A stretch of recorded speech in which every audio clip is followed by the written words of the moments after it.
con i bambini faccio dei laboratori di ceramica ormai che sono praticamente una quindicina d'anni, un istituto tra l'altro dove sono stato da bambino, dunque mi ritrovo con i figli di amici eccetera eccetera, ed è un luogo che conosco benissimo e questo mi aiuta tanto. Infatti la prima cosa che diciamo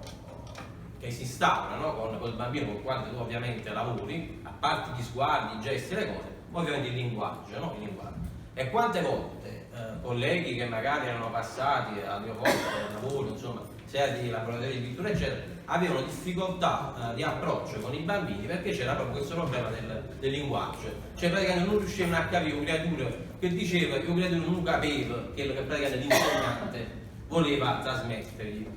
Ecco, questa cosa mi ha fatto sempre pensare a un testo straordinario che è Lettere alla professoressa di Don Milani, no?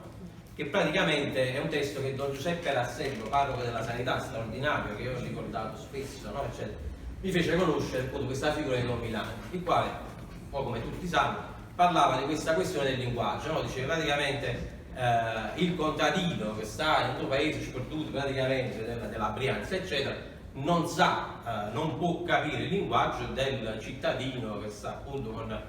un linguaggio completamente diverso, e l'approccio del linguaggio è fondamentale perché nel momento in cui io non capisco mi sento sul piano inferiore. Ecco, questo discorso dell'inferiorità, vi assicuro che vivere e crescere in questo quartiere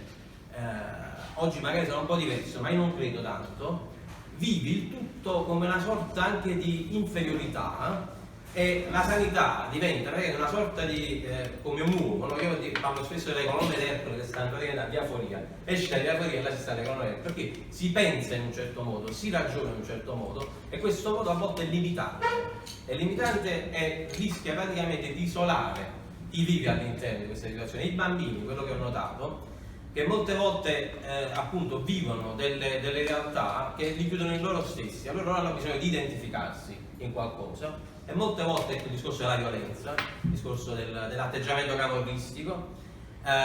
diventa qualcosa nel quale loro vanno a identificarsi perché non riescono a comunicare con altro, non